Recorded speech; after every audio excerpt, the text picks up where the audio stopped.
Well, good evening, everybody. Brad here. And Christa. The Big Family Homestead, or the technologically impaired homestead. Man, oh man, it just seems like everything works fine, and then you click live and YouTube says, nope, we'll have none of that. Yeah, because now it's flashing. It was Yeah. yellow and orange. And We're going to make the best of it. Yep. We're going to make the best of it. Yep. So welcome to Sunday Night Live, and the crowd goes wild and things happen. And Chaos and all that fun stuff. Yeah. So we have a bunch of good news for you guys. We have a stack of 8 good news stories or historical things that you might not know, or technological advances, but no depressing politics. None of it. Not going to have any of it. None of it. None of it. No. So what we do, if you haven't been here before, is we kind of tell a little bit about our week, and basically we're stalling. Waiting for more people to come To on the show live up. channel or live chat. Yeah, so that more people can get to see the stories live. You have the wrong page over there. What page am I supposed to have? I don't know. It's usually It is different, usually. different. I don't know. Oh, well. Don't worry about it. That? Yes, that's probably no. That's That. the one. Okay. Yeah. Nobody super He chats had a us. wrong channel, a wrong page on there, and it was just threw me. It's messing with your It's mind. messing with my mind. So what have you guys done this week that's cool? Something interesting? Have you done anything cool and interesting? If something is cool enough or interesting enough, it might catch our eye, and you will get probably seconds of internet glory as we read it out loud. I bet a lot of the folks up north are processing their tomatoes. A lot of this tomato weekend. processing. A lot of tomato processing going on this week. I put some in the freezer because I didn't have time to process the tomatoes. Yeah? So I put them in the freezer, and I'll process them when I'm not going outside. Actually, and to further add to the interactivity of this live stream, one of the good news stories came from the Ware family, one of our moderators. Sweet. So it's actually a really good story. Cool. So stuff that's gone on this week, guys. A lot of horsey things. A lot of horsey nonsense. A lot of horsing around. A lot of horsing around. The farrier came out and trimmed up all the hooves of the horses and the donkey. And I learned a really cool thing about toughening up hooves. You just paint some iodine on there, and it toughens up their hooves. I mean... How long does it take? I have no idea.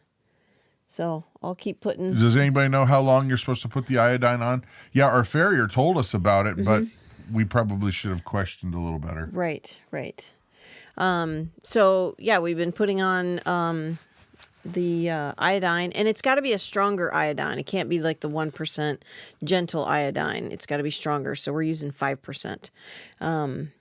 But, yeah, so Stings the lips. I don't use my mouth. Use a paintbrush. You goofball.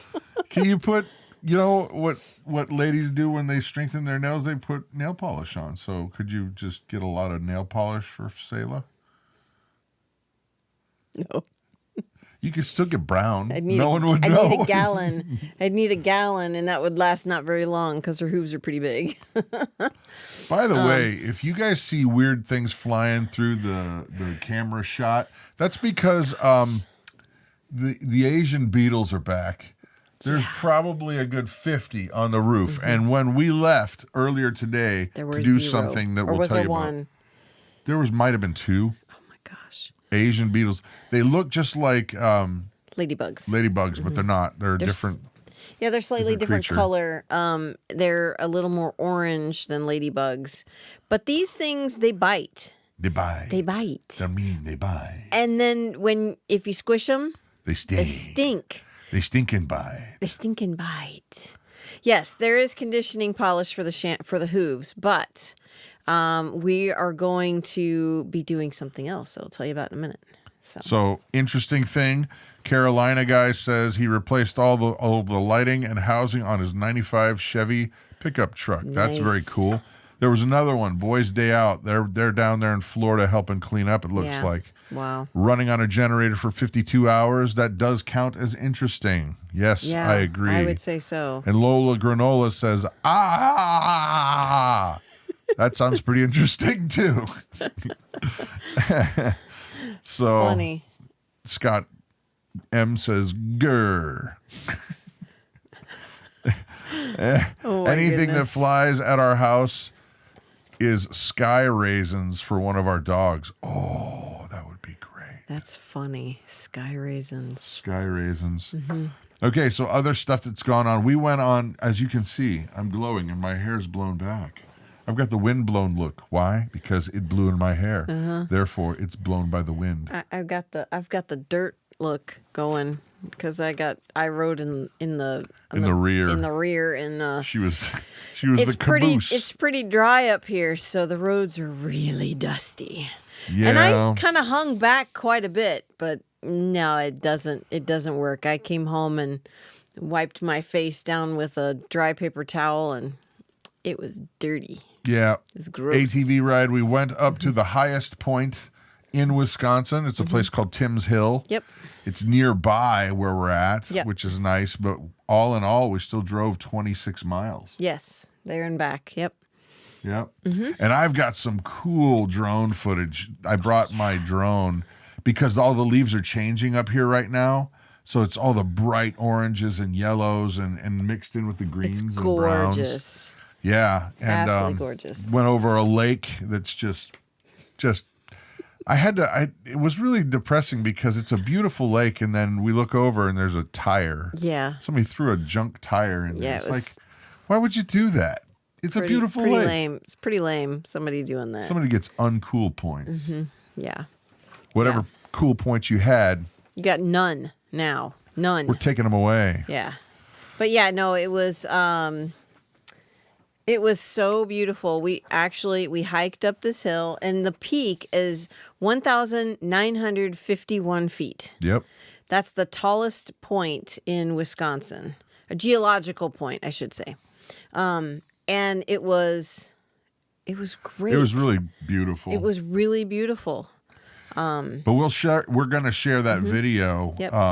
in another video, probably Tuesday, I think, maybe. Probably. Because one of the videos that we're also going to make, not today just because we're pooped, but we'll make it tomorrow, and that's an update on Grace's hearing.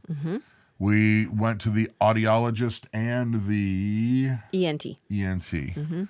That's right. Yep. And so we have an in-depth update, but let's just say prayers would really be appreciated because it's getting worse. Yeah. Her hearing is getting worse. Yeah. And I know how to read the charts of the frequency response charts that they give you, like at what decibel, which is a sound measurement, at what decibel rating is she hearing certain frequencies, like lows, mids, highs, and I know the numbers because of being in the audio world. Yeah. And she's losing a lot of her top end, which this side was already gone. I thought it was the bottom. The other end. one? Yeah, I thought it was the bottom. No, end. that's all she can hear is rumble, rumble, rumble now. Which that's really bad. That's hard to hear because you can't distinguish anything. distinguish it, You yeah. need the top end to Right. have any kind of clarity. Got it. But we're going to make a video on that. Yep. But it's not like there's anything danger or immediate. No, but it is going to affect her for the rest of her life. Yeah. Right. So what else? What More else? stuff. What else? Yep. Last night we had a campfire. It was absolutely delightful. It was just had some friends over. Yeah, it was just really, really Perfect. It perfect almost evening. rained, but it didn't. I felt a couple of drops once in a while, and That was just one the of our birds going over. one of our friends said, "I felt a raindrop." I'm like, "No, I just spit at you." It's just I did not actually. That was just but birds going over. It was just I'm like, no, that was not rain. That was just spit. Yeah. So that was pretty was funny. fun. Yeah. We went and got some of those all beef, no nitrate thing hot dogs. Yeah. There's a place called Cloverdale that's like I guess you'd call it It's a discount store. It's a very big discount store. Well, some people we know, they they call it the used food store. But it's not a used food store. And they love this store, but it's just hysterical because... Well, I actually talked to the manager because a lot of the food that they sell is either right on the edge of expiring or it has expired. Yeah. And I just said, I'm not trying to be a problem because we love this store, but I was just curious because a lot of the food that we get, when we get it home, we realize the date, it's out of date. I said, is that legal to do that? He goes, well, some things are and some things are not. And he explained it and it makes sense. Yeah. Yeah. You know, like obviously they're not going to sell you milk that was bad 2 weeks ago. No. No eggs. No. But I mean, yogurt. If yogurt is expired by a few weeks, who cares? Yeah. It's yogurt. It's already soured anyway. So, but then all of the meats and stuff are all frozen. So it doesn't matter if it's expired. It doesn't. Yeah, if it expires while it's frozen. Yeah, who cares? Yeah. So, yeah. You just got to use it right away. Oh, sure. Yeah. So, I know what time it is. It's time for is this the right button? I don't know. No, that's the wrong button. Why did you dang do it. that? I didn't give you the updated thing either. You didn't give me, well, tell them about that, but it's not updated. No. Okay, so October 15th, there is going to be a homesteaders meetup in Waupaca, Wisconsin. We're not hosting it. No, but we'll be there. It will be at the VFW, and I'm going to just recite this from memory, and I don't know why I remember it. The address is 241 Industrial Drive, Waupaca, Wisconsin. No way. Seriously. And P32 Wallaby Way. Sydney, Australia. Sherman. P. Sherman, Wallaby Way. Sherman, yeah. Yeah, exactly. So, it should be fun. There's activities for the kids. We're just going to talk about a bunch of different things. We will be there for a few hours. I will be having surgery a few days before, so we will not be there the whole day. A long time. No, we'll be there for a few hours, and then we'll have to head home because it's a 2-hour drive for us.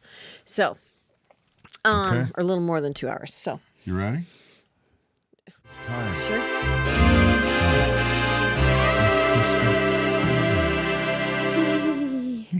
Charlie, Candy Mountain. All right.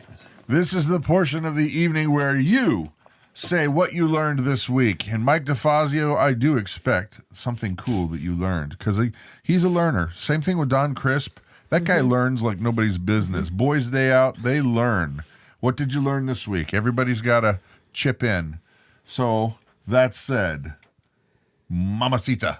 I learned something actually really cool, and I learned it today, actually, that you can give raw eggs to horses to improve the shine on their coat, to increase their protein intake.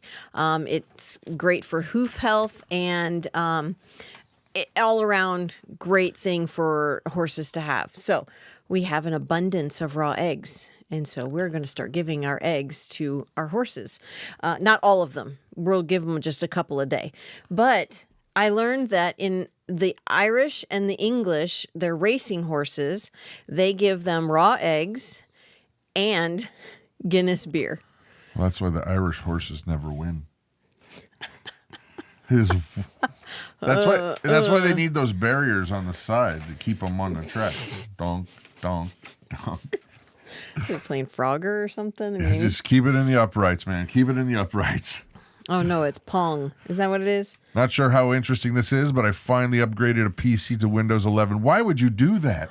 And nothing blew up? Oh. That's just terrible. Mike DeFazio, he's into self-hate. Oh, my gosh. Oh.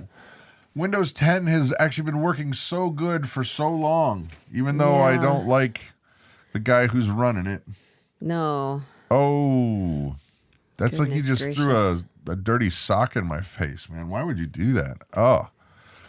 Brad, Baby Taquito would like to know if there are any prepper games tonight. I don't know. Did he bring any? Yeah, did he bring any? Did you bring any? Come on, Taquito. Why don't you come on over and you can host the prepper games? How about that? Yeah. And that's an actual real live offer. Mm-hmm. So No, they just get big, hairy legs, says Shannon. The horses, probably. That's funny. Yeah. Oh, yeah. No. Okay. She's asking, how are the goldfish working out? They're fantastic. Great. They're growing. They're doing great. So, yeah. Barry says, I have table salt with an expiration date. What? Why? They just want you to throw stuff away. Great for sales, not so good for the landfill. And not to I'm not doing mention, that. it's still usable. Like, Yeah. that's the point he's making. Yeah. It's salt. It's a preservative. Oh, my gosh. We have so much salt. Yeah, we do. Yeah. We have a lot of salt bricks. And you know what you do? Scrape, scrape, scrape. And you still Done. got salt. It doesn't matter. That's actually where that came from. The brand Morton's pours when the rains when it pours. Is that what it when it pours when it rains? That Morton salt. Gosh, I'm messing this up bad. This is what you do when you're a professional, but we're not. So it's okay. No, rains when it pours or pours when it rains. I forget the Morton salt. They put an additive in so that it wouldn't clump up. Oh, right. That's why. Right. That's why they did it. Yeah. That's Carolina why we guy don't use learned table that. salt. Oh, yeah. Carolina guy learned that double frying is a real thing when it comes to chicken. Yes. Yes. I read that or I had watched a video of somebody making When it rains, it pours. When it rains, it pours. Oh, yeah. I'm like, I Duh. was drawing a blank. But like when you're making some Asian chicken, like orange chicken or sesame chicken or something like that, they fry it once. Yeah, Sit it double on fry. the cooling rack, let it cool for a little while, and then fry it again. And Yeah. it makes it super crispy. Yep. So, Yep. And we need extra super crispy chicken. yes. It's time, ladies and gentlemen. Bring on the good news. I'm sick of listening to the politics. I'm sick of the negative. I'm just plain sick No, you're not. and tired. Yeah, I'm tired. I'm exhausted, to be honest. It's been a long week, We are here for you. and it's just beginning again. It is our care for you that is keeping us upright and ready to So read. is this chair. This chair's keeping me upright. So, all right. Well, it looks like I am the odd one this week. Is that correct? Just this week. Yeah, just this week. You know, when she Yes. giggles, she sounds like Betty Rubble. I love Betty Rubble. It's a good thing. And she's the cuter one. Wilma was far not as she was nowhere near the attractive level. Don't you agree? Do you like a candy, little boy? Good news story number 1. This is so bizarre because this is a real thing, and I got to put I got to put it up right away. The image located near a hillside in dreamy rural Sussex, in a field full of furry farm animals, a sleep dome, boom, is offering the chance to doze off to counting real sheep. Are you kidding me? It's a real thing. The small glamping outfit created by a sleep technology company will host 2 guests and feature a luxurious double bed with views of idyllic surroundings from all angles. After dinner and settling in for the night, guests will be encouraged to count the numbered sheep as they walk about their paddock before gently drifting off into a blissful slumber beneath the stars. This is ridiculous. I'll be honest with you. This is just as bad as goat yoga. Well, wait, because that's probably... Because wait, it gets more. There's more? Well, now that you mentioned yoga, daylight will be heralded by guided yoga session and breakfast full of locally sourced food. The Sheep Sanctuary was created by sleep tech company Emma Sleep, and they have launched a contest test offering 2 people the chance to try it when it opens up in summer of 2023. More than a fifth, 21% of those polled have struggled to sleep due to worries over cost of living crisis, while 23% have been kept up fretting about work. Counting sheep is more than an old wives' tale. It's a tried and tested visualization technique that Brits rely on to send them to sleep. Trying to improve these unhappy situations of life, 14% of adults have employed visualization tactics, like counting sheep in a bid to get a good night's sleep, said one study. I'm going to ditch the rest of it because it's just stupid numbers that they were just trying to fill up an article. Right. It's a sheep dome.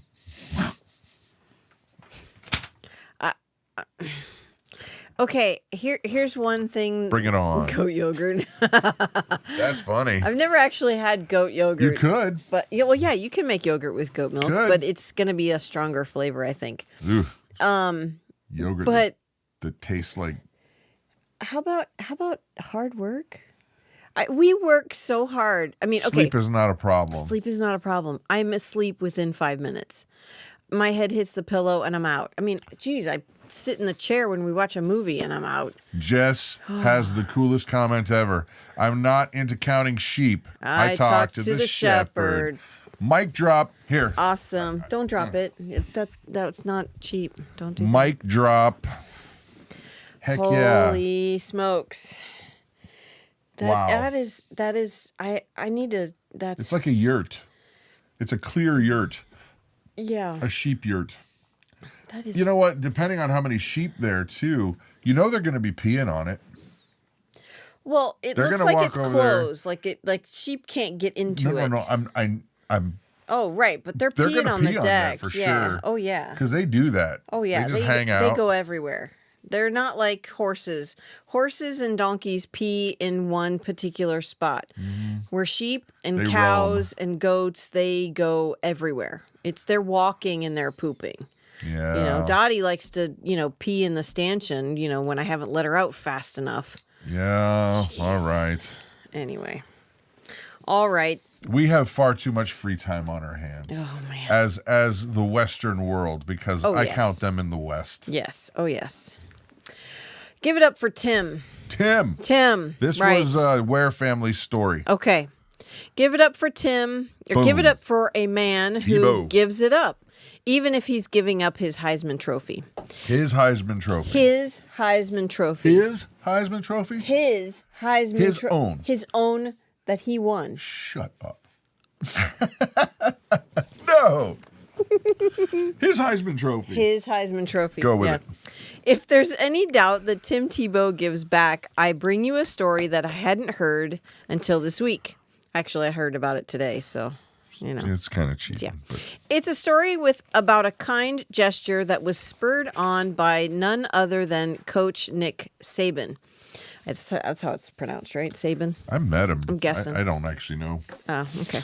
Well, that's what it looks like. So, years ago, the 2007 Heisman Trophy winner was a guest at a big gala that was benefiting the families of soldiers who lost their lives during battle. Tim learned that Coach Saban was contributing to the auction. Tim tells radio host Dan Patrick that he didn't want Coach Saban raising more money than him. So he thought of what he possessed that might draw some big money from the wealthy people at the gala. Suddenly it came to him. Tim Tebow would auction off his 2007 Heisman Trophy. I hate losing to Nick Saban and Alabama, Tebow tells Patrick. That's awesome. Yeah. It only happened once, and it was one of the worst days of my life. So I'm thinking, you know what? I want to help, but I also want to beat Coach Saban. He's a twofer. Yeah. On the night of the gala, Kathy Lee Gifford walked off with Tim's Heisman Trophy that she kept for a year. For the past 8 years, Tim has auctioned off his Heisman every 6 to 12 months. It's most recently been at singer Luke Bryan's house. I don't even know who that is, but He's a popular country guy. he paid a lot for just to have Tim Tebow's. I'm sure it's a write-off, but it's also a good cause. Oh, sure. It's a great cause. Great cause, yeah. And the best part of the story is the auctions have made over $1 million, Cha-ching. all of which Tim gives to charities. For some reason, Tim Tebow has his share of critics. I'm not sure why. The fact of the matter is that the Heisman winner is generous with his time, supports children and adults with special needs, and gives millions of dollars to charity.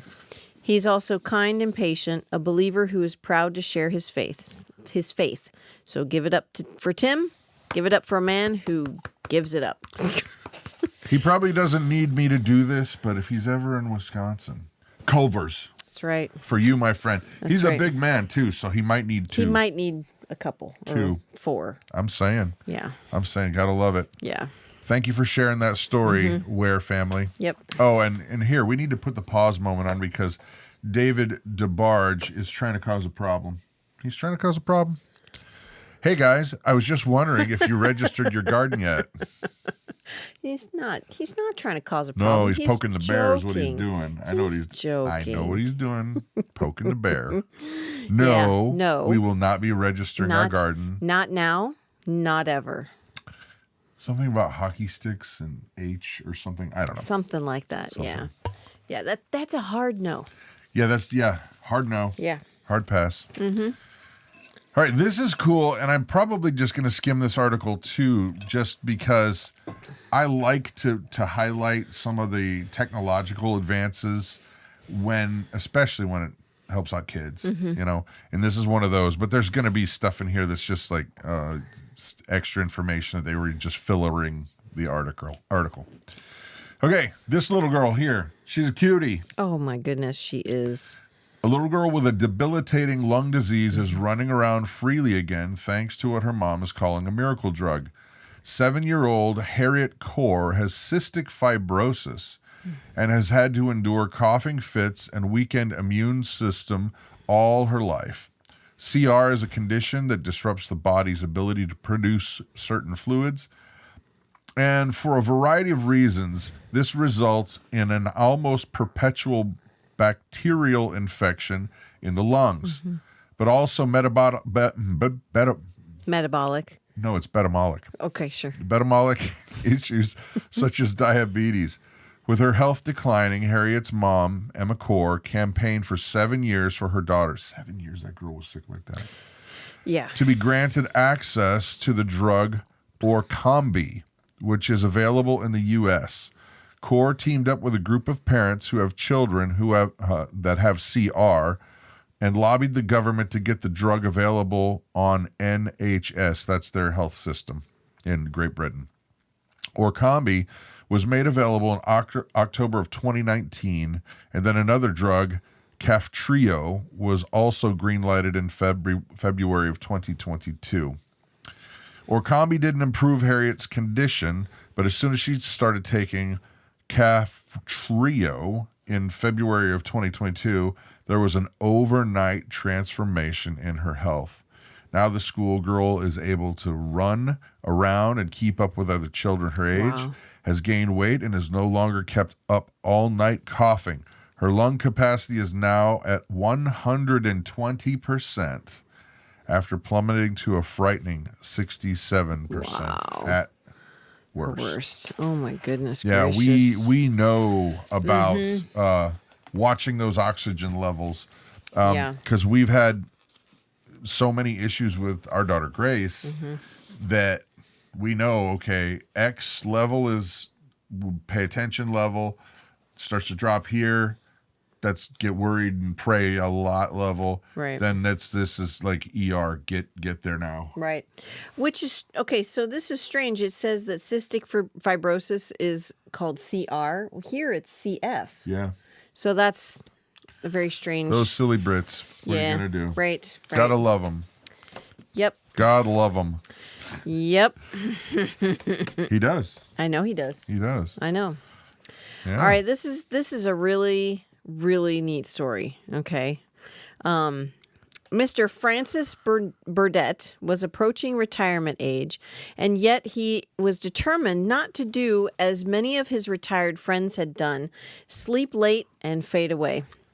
So Mr. Burdett promised himself that he'd make good on a lifelong dream. He would build a home from scratch personally. And with the help of nobody else, he would build his own house. The Rhode Island gentleman had a home site all picked out in Wayne, New Jersey. He began by constructing a cardboard model according to plans he had long envisioned. The house would be 3 stories with a Dutch colonial roof.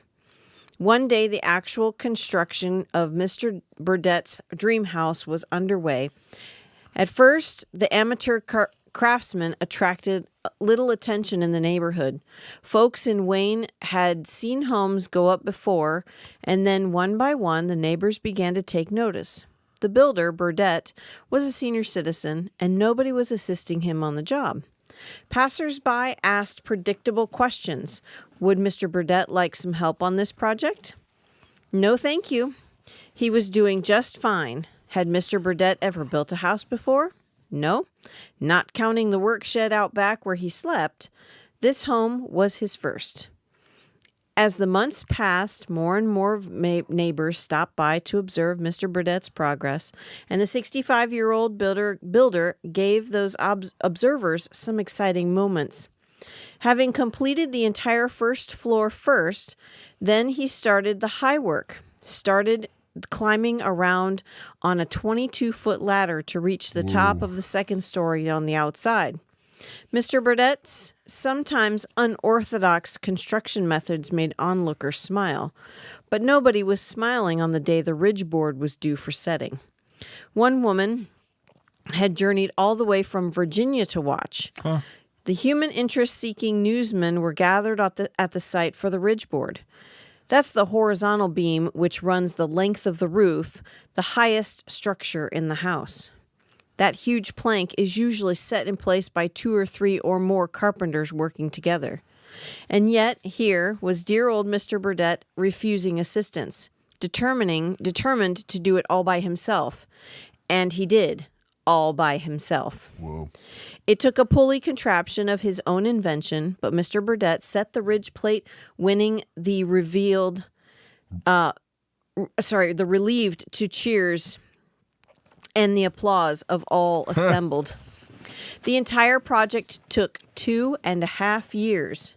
The evening Mr. Burdett's dream house was finished, he invited neighbors over to see and to celebrate.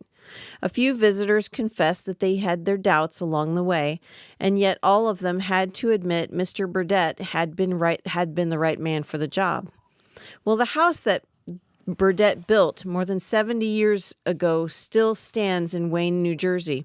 I think it's more than that now. It is. So many folks since have driven past that once upon a time, while the 20s were roaring, a quiet man named Francis Burdett Sorry. I'm pressing the wrong button. Reached retirement age and built his own house. Some 15 years after the industrial accident which had left him handicapped. For you see, the house that Burdett built was built in the dark, a dream house that the lone carpenter saw only in his dreams. Francis Burdett was totally blind. Blind. Actually, I searched it online. That's really him. You can actually see in images the house is still standing. So just all you have to do is unreal. House in Wayne, New Jersey, built by Francis Burdett, blind man Francis Burdett, and you can come up with a bunch of images. How about that? You want to talk about motivational? No kidding. We whine about the silliest things. Mm-hmm. And this guy built an entire home by himself, 65 years old, blind. In the 20s. Yes. Unreal. Yeah. Sorry for switching it to the wrong thing, because now it's the right thing. Tell him, Mom. All right. There is a case lot sale going right now at Thrive. So if you buy a case, you're getting a really good deal. It's like 20 to 25% off of retail. And so you buy them by the case. I'm actually going to go in there and put some stuff in our cart because there's some really good deals in there. Thrive Life is our freeze-dried food. I always leave that out. I'm sorry. Yeah. I just assume that everybody knows that. But they don't, and I'm sorry. It's okay. So that's why I just wanted to jump in there. We love Thrive Life freeze-dried foods because they're single ingredients. There's no added nonsense. There's no extra there's no MSG. There's no, no nonsense. So, oh man, they got cases of peaches. We just grabbed this. We saw this just today. I have not gotten to look. Okay, so. Hold on one second, though. Sorry. I wanted to make a point because I know a lot of you guys are prepared-minded folks, Even the believers, I know that that's part of kind of how a lot of us are wired. And today, when I was coming home from church, we have in our car a basket full of our freeze-dried food, like in little packages. Right. And they sell different things like cheese and meats and mixes of granolas and stuff like that with cheese and pretzels in them, or just fruit, or a lot of different great get home combo things that if you got stuck somewhere, I know that the survival food that's out there, sure, it's cheaper, but here's the thing. You're just buying a salt lick for most of these. Most of these company, it's just it's really awful. And yeah, I get it. If you didn't have anything, you'd be happy to have it. True. Right. Absolutely true. But if you have an option to get healthy stuff, like I got bags of bananas that won't go bad and they sit in the truck. Right. I've got bags of cheese that won't go bad and they sit in the truck. Right. And they won't freeze, and they won't. You don't need water to. Right. You can rehydrate them, but you don't need to. But you don't need to. Right. So it's a great idea for what if you got stuck somewhere, because the political climate's getting weird, right? If you got stuck somewhere and your vehicle doesn't work, you might want to consider putting some stuff in the car. Yep. To get you home. Yep. Anyway, sorry, continue on. No, there's some great deals going right now. So check them out. And we do really, really appreciate it when you guys purchase, because that's how we're able to do stuff like this. Yeah. Yeah, why not be healthy? Exactly. Yeah. Eating healthy, snacks it's a great way to. Yeah. All right. Yeah. Back to the good news. Yeah. All right. This is a funny story. Oh, there's Mr. Burdette. Yeah. Okay. Burdette. Yeah, there's no N. Yeah. Okay. I know I had to my eyes. check it. See check if my myself. peepers are going to work. In Kansas, not long after the turn of the century, the housefly was more common than more than a common pest. Sorry, I told you my glasses aren't working. The housefly was more than a common pest. It was a messenger of death. Not everybody realized at first that the fly was the principal carrier of typhoid bacteria. But Dr. Sam Crumbine did. Doc Crumbine was the head of Kansas State Board of Health back then, and he'd seen how typhoid had ravaged military camps in Tennessee and in Florida and in Georgia. He knew, as most army doctors, how latrine-hopping flies had spread the disease. So it was in an effort to stem the tide of typhoid epidemics in his home state that Doc Crumbine declared war on the housefly. First, he set out to educate the public to make folks aware of the threat that flies pose by circulating posers of informal literature and so on. Next, he encouraged homeowners to screen their windows. Window screens had only begun to catch on in those days, and then primarily is a barrier against pesky insects and small animals rather than as a matter of life and death. But something more had to be done. Doc Crumbine said to himself, something more had to be done. Something sweeping, something decisive, massively effective, and yet everything that he had learned on the subject of flies made the task of significantly diminishing their population seeming utterly impossible. Well, here's part B. It's a spring day in 1911. Doc Crumbine, frustrated by the challenge that laid before him, eager for some temporary distraction from the challenging, locked-up office, he went out to see a baseball game. In fact, it was the opening game of the season, a Western League contest between the home team Topeka and visiting Wichita. Pretty good rivalry here, and rather close match as well. Through 8.5 innings, in fact, the score was tied in 2 runs apiece. Now, it's the bottom of the 9th. Out, just 1. A Topeka runner is on third, and as the batter came up to the plate, one of the hometown spectators began chanting in a loud voice, A single spectator began chanting, and then another picked up the chant, and another, and another, and another. Before long, it seemed that everyone in the stands was chanting the same thing. And those words that boomed forth in the springtime breeze that afternoon spoke to Dr. Crumbine. In fact, those words inspired such an idea that the Kansas physician would later call this his most productive work day in his entire life. That day at the ballpark. You see, he knew that he really needed to do battle with the omnipresent disease-carrying insect, was to create a catchphrase, something that the public will remember and start repeating. And then perhaps it would motivate themselves that the slogan was born in Topeka, Kansas, on the opening day of the baseball season. And it was promptly applied to the virtually simultaneous invention of the Kansas scoutmaster named Frank Rose, a simple square of window screen nailed to a sawn-in-half yardstick. That's right. Dr. Crumbine's inspiration, chanted by the spectators of the ballpark that day, was a plea to the batter with the runner on third. Swat the ball, sacrifice flies, swat the fly. That was to become Dr. Crumbine's battle cry. And of course, you know what then they call Dr. Frank Rose's typhoid taming invention. They call it the flyswatter. That's so funny. Flyswatter. I didn't know that about typhoid. No, I didn't either. I did not know that. No, I didn't either. What a simple thing. And they made them cheap enough where everybody could afford them or make them at your house. Milk them yourself. I can talk. Well, sounds about as good as mine. Yeah, no.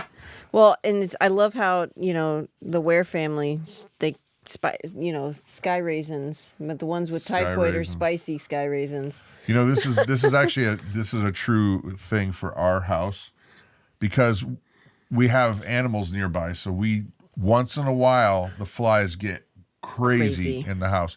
So we have 6 fly swatters, I think, in the house. 6 or 8. Yeah. And I'll round the kids up and I'll be like, okay, everyone brings me the heads of 50 flies or 40 flies. There was one time Caleb actually did bring He was the being a goof. heads off the flies. He did take the heads off.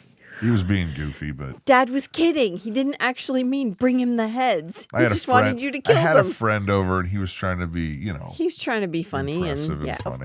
of course. But what do I like to do with the flies? I don't know. Okay, so in the evening, we're all getting ready to go to bed, and the Oh. bathroom light is the only light on. She goes into ninja mode.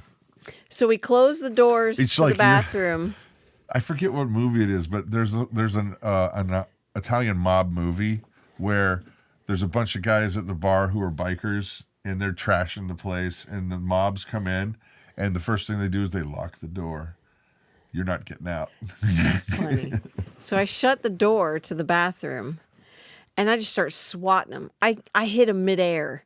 I'm playing she's a tennis. ninja. I'm playing tennis with these flies. True. And it kills them. I'm tired of waiting for them to land. I just swat them in midair. It's Yeah. hysterical. So All right. This Alrighty. is a great feel good story that is that's not necessarily a feel good it's story. saving people's lives. Good for humans. It's good for Go humans. humans. Yep, go humans. What began in 2008 as a single life jacket loaner booth for boaters to borrow any size preserver before going on the water has now turned into the world's largest life jacket loaner program. And they crossed a huge milestone last month, setting up location number 1,000 at the beach in Clearwater, Florida. Cool. The program now operates loaner stations in all 50 states, plus Washington, D.C., American Samoa, and the Virgin Islands, thanks to a Long Island, New York Captain John Fraunhofer, kept seeing boating accidents and tragedies that could have been prevented. So he decided to start the nonprofit Tebow Foundation in 2007 to provide the education and resources to eliminate those accidents.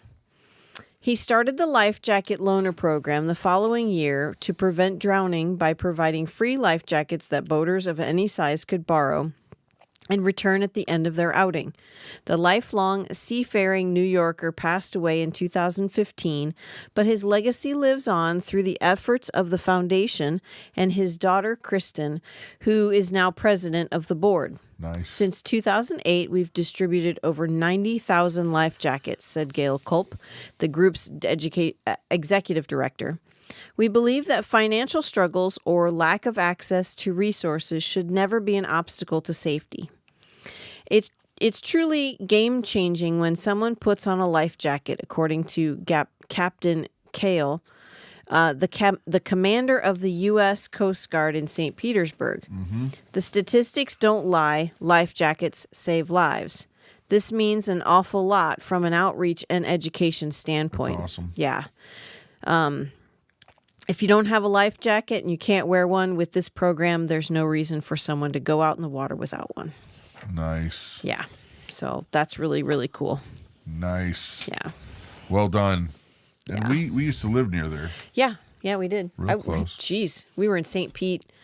All the time. When Grace was born, she was born in Sarasota at Sarasota General, and they transported her up to St. Petersburg to the Children's Hospital there. It's called All Children's. So we were in St. Pete a lot. Yeah. For the first several years. So, I mean, we practically lived there for the first 5 months. So, IFT Nation, watched your fly killer video. That does work. yeah. You distract them with a light or if you got a laser or anything, because their eyes, it freaks them out. Yeah. And then they'll just sit there. I don't even wait. I don't wait for them to land. I just swat them in the air. She's a ninja. I'm a ninja. Did you say ninjas? I said ninjas. Okay, this is a cool story. I'm kind of glad I got this one. Did you pick that on purpose? No, I didn't. Okay, because I didn't know this. Okay. I didn't read this one, so. A throng of shoppers was milling around Blackler's department store that morning when suddenly the electricity went off. It was not really an explosion that preceded the power failure. It was more it allowed a hissing sound. Whoop, one of those things just literally landed on my face. Nice. A hissing sound followed by a muffled boom. The store patrons were perplexed and inquisitive, but the staff knew instantly what had happened. It was George, the new boy. It was that young fellow who worked in the back, the electrician's apprentice.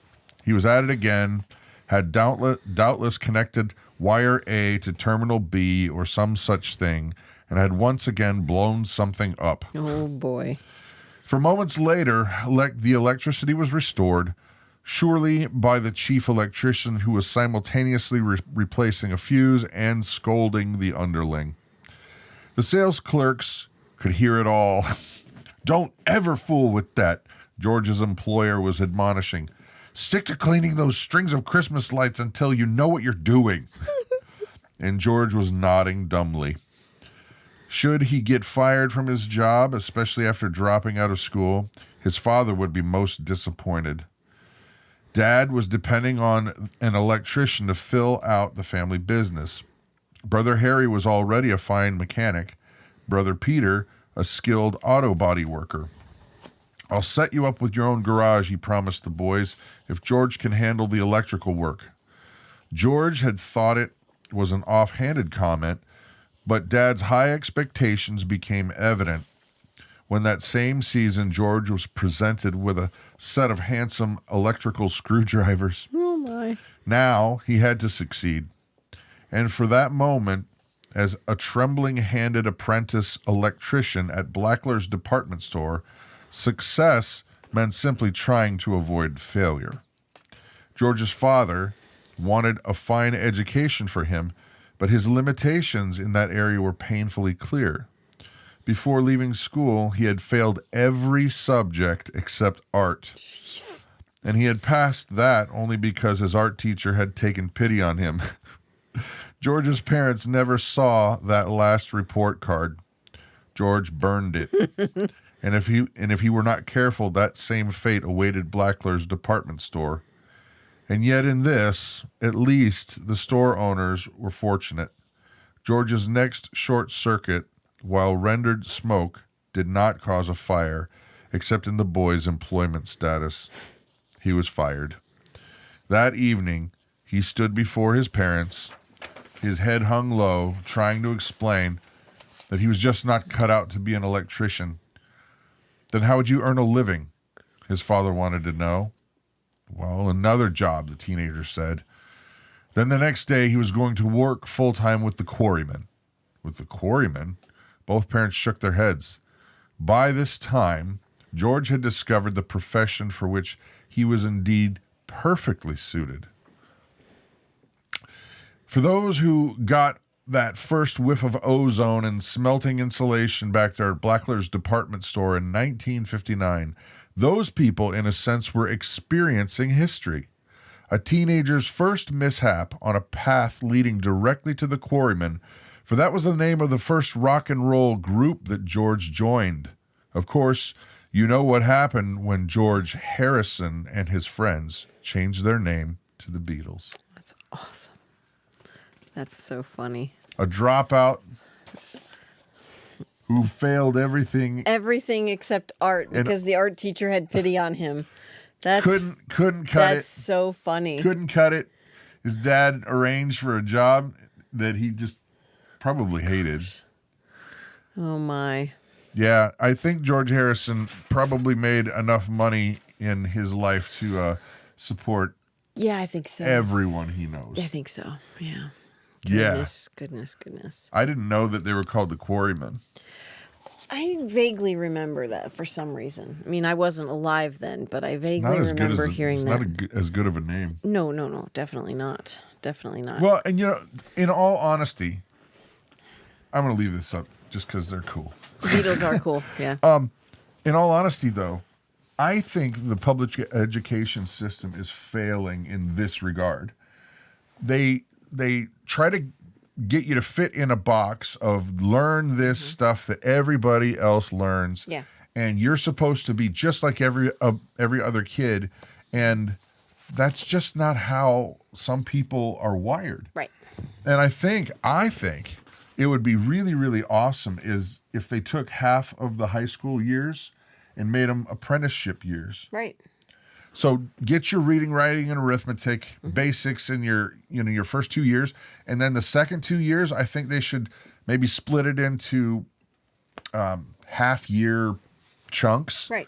Where a kid will go and say, you know what, I want to work in a doctor's office, and I want to see what doctors do, or because they could end up spending so much time and money, and end up going, I hate it after they've already spent thousands upon thousands of dollars at college. Right. Well, remember what our boys were doing their last 2 years in high school in Lebanon, Ohio. They went to VOTEC. a VOTEC. It was called the Warren County Career Center, and so they went just for the carpentry and firefighter part. They did all their core classes at home. But so we drove them over there, and they did, David got a degree in carpentry. Yeah. Jonathan Before he was graduating.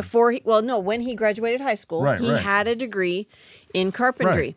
And if he found out that he didn't like it or wasn't suited for it, he could switch courses. It was not a big deal.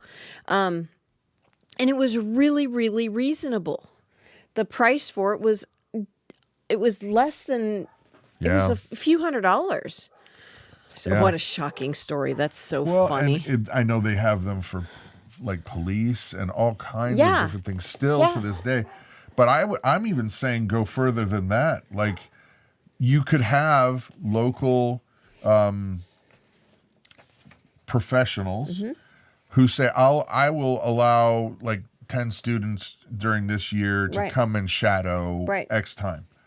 And then they could go be with a lawyer or they could go be with a yada yada yippee skippy musician or whatever. Yeah. And I think they would have a lot more success putting people like George Harrison in the right spot rather than Yep. forcing everybody into a box that most people don't want to be in the first place. Exactly. And not every kid learns the same way No either. way. A lot of kids learn by doing. And, you can teach a kid, in a book, this is how you do electricity, electronics, electrical work, but Yeah. a lot of kids need to know hands-on, hands-on. Yeah. They call it work Yeah. experience here. Yeah. And not every city in the United States has these kind of programs, and it's really kind of upsetting. It's Well, I think it's very, very short-sighted because Yeah. I would even say most people do not need college anymore. no. Not the way they're doing it. No. Definitely not the way they're doing it. No. And it's really funny because I know of a place right here in central Wisconsin because I sat with the president and CEO of this company, and they are in such need of welders that they're willing to take somebody with zero experience, teach them, Yep. and give them $80,000 while they're learning. Yeah. That's to start. Yeah. To start. And okay, so you're going to go get an underwater basket weaving degree or gender studies degree that will be useful for nothing except maybe backside wipe, and you're going to come out of there $100,000 in debt. Who's smarter? Right. The school. Probably the college. Yeah. Yeah, in this whole mess with this whole college mess thing, have you ever noticed they don't lower their prices? Oh no, their And prices. nobody calls them out. Yeah. Nobody calls them out. No. Okay, sorry, I'm gonna get hot. Let's do the last story. No more rants for today. Yeah. Yeah. So This is great. this is a great story. In 1824, workmen repairing a national highway in Pennsylvania were digging into the roadbed and discovered a human skeleton. From the buttons and the buckles that had once adorned the deceased's clothing, it was clear that he had been a high-ranking military officer. But who was he, and why was he buried here in the middle of what has always been a road?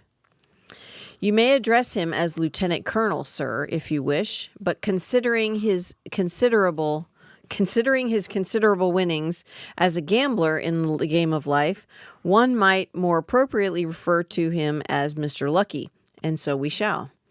In July of 1755, almost 70 years before the discovery of the skeleton on the old National Pike, Mr. Lucky was an officer in the French and Indian War, second in command to British General Edwin Braddock. He engaged the enemy and what history would remember as the Battle of Fort Duquesne.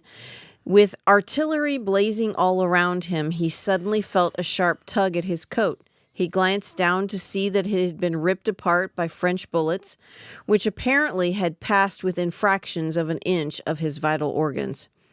General Braddock was astonished and said so, but the lucky lieutenant colonel, utterly unperturbed, replied that this sort of thing was always happening to him.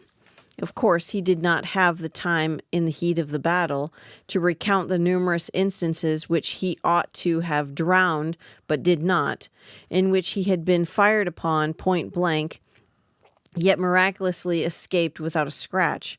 Why, earlier in this very campaign, he'd let an insanely perilous surprise attack on the French, deliberately exposing himself to massive enemy fire, the bullets whistling past his ears, he later described as a charming sound. Not one even grazed him.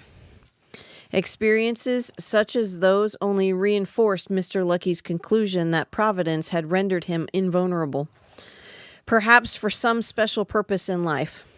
And so it was with great confidence that he went to battle with his commanding officer, General Braddock, to press onward with him down a treacherous path in the Battle of Fort Duquesne. Reluctantly, the general agreed. As they rode forth, Mr. Lucky's hat was shot off, and his horse was shot out from under him. But once again, not a scratch. Not a scratch. It was General Braddock instead who was shot from his saddle and later died. It was General Braddock who Mr. Lucky would bury in the middle of a well-traveled road, concealing the grave so that the enemy would not discover or desecrate the corpse. The general's remains, unearthed decades later by road workers, would be identified by what was left of its clothing, would be interred on a knoll overlooking what would become U.S. Highway 40 near Pittsburgh. And Mr. Lucky? Well, his luck continued to hold time and time again in the field of battle. War after war after war, he would charge into circumstances for which anyone else would have spelled certain death. Yet the special purpose for which he believed he was being spared ultimately came to pass. For once upon a revolution, there was a burgeoning nation in need of a risk-taker and a lot of luck, and it found them both in the invincible veteran of the French and Indian War, Lieutenant Colonel George Washington. Wow. Yeah, I'm actually going to save that story for Hope, or for the kids, and I'm going to read it to the kids. That's awesome. Yep, because we're talking about George Washington recently. So. History? Yep. Have you ever felt like you have a singular purpose that God wants you to do? I'm doing it with our kids. I mean, that you cannot be swayed away from it. I cannot. Yes. Yeah. I am doing this purpose for our children and homeschooling. That's awesome. It's been 20 years. This is our 20th year. And I know I've had years where I'm like, I don't want to do this anymore. But since we've moved to Wisconsin, it has not been that way. It's been just amazing. So what would you say? What would you say mine would be? The singular thing that I've always done throughout Music. But with what purpose? That's Ministry. Ministry. Yeah. Yeah. Always. I use music as a tool. Mm-hmm. Yeah. Yeah. So, what would you say your singular purpose would be, you guys? You crazy cats out there. Because, tell you what, tomorrow morning, if you're not busy, come on over to Big Family Devotions channel. It's a separate channel from this one. It's Big Family Devotions instead of Homestead. And we read the Bible together, and we talk about it, unpack it, pray for each other. And it's a great way to start the day. It's a great way to stay focused. We don't fight about doctrine. It's a blessing. And that's 8:30 in the morning, Central Time Zone. Yep. So 8:30 Central Time Zone. So that said, ladies and gentlemen, we're gonna say a quick prayer, and we're gonna go probably pass out on the couch. Yes. Yes. Probably. Yes. We're pooped. Yes. Too poop to poop. I don't know where I heard that. It's not a movie. Too poop to pop. I'm I'm not even sure what that means. I don't know what it means. Anyway, let's pray. Father God, please bless these folks. Just give them a big old hug and let them know you love them, and you'll never leave them. You'll never forsake them. Help us to look to you when things get rough. Help us to be generous to other people. Help us to put you first. We love you, Jesus. Amen. amen. That's it, guys. Have a great... Is that it? That's it. There it is. Have a great night. Good night, everybody.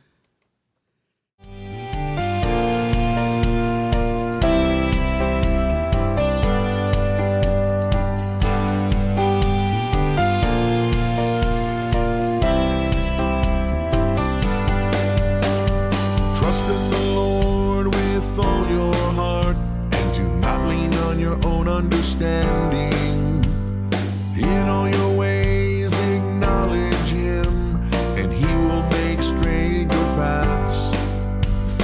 Be not wise in your own eyes. Fear the Lord and turn away